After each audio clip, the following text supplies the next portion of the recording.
So living with sickle cell, what is your day-to-day routine like? What are your mornings looking like typically? So typically, I will say it's dependent upon the day, like how I wake up feeling. So there are some days where I do wake up feeling fine. I'm good.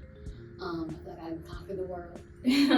And then there are those days where I wake up and I'm like, my body's like, I can feel my body like, okay, like it's about to, like something is about to happen. Like I've had sickle cell all my life, so I've been able to learn my body in a sense to where I know when it's going to be a good day. I know when it's going to be a bad day. Now, when it's going to be a bad day, it could go either way. It could be like a bad day where, okay, I can still go to work. I'm just going to sit here with my heating pad on my back, drink plenty of water, take a Tylenol, and be good to go. And then there's those days where it's hard. And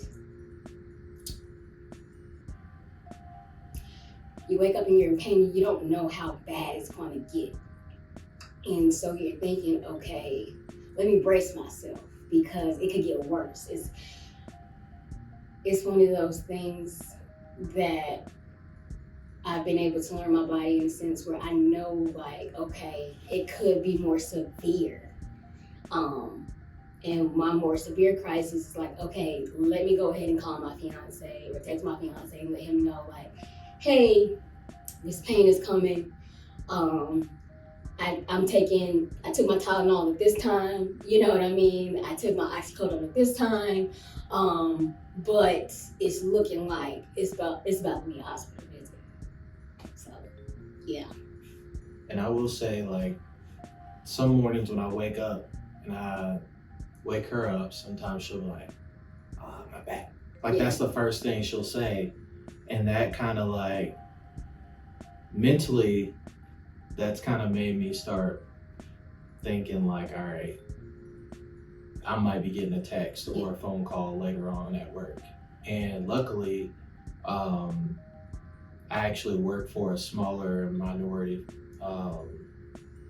architecture firm, and they're very flexible because they know like I'm gonna get my work done and stuff. So like, I will say working there kind of helps me when it comes to making sure she's okay. Because there's been times where I've had to leave work and then take her to the hospital. Yeah.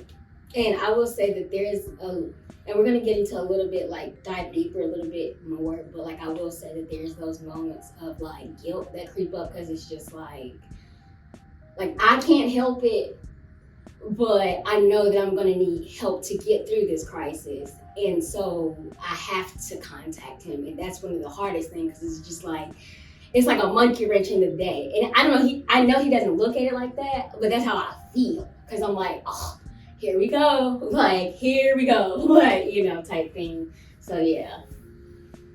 And so getting into your evening, going into night, what does your nightly routine look like? Maybe before you go to bed? Yes. So before I go to bed, of course, it's like, shower and do all the things that everybody else does, brush your teeth and things like that. But I have to take medicine in order to be able to, keep my hemoglobin and things where they need to be. So that keeps the possibility of a crisis down.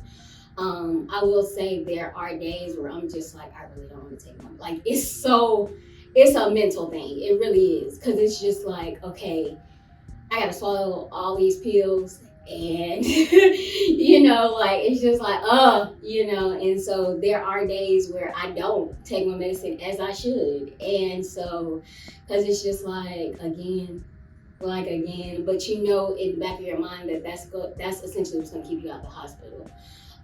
So it's not easy having to take it. Like I know that, like for instance, like last night, my fiance and I were watching a movie, and I was like, "Oh, gotta stop and take my medicine." You know what I mean? So it's like one of those things where it's just like, it's one more thing on my list I gotta do, but I know that it needs to be done in order for me to stay out of the hospital.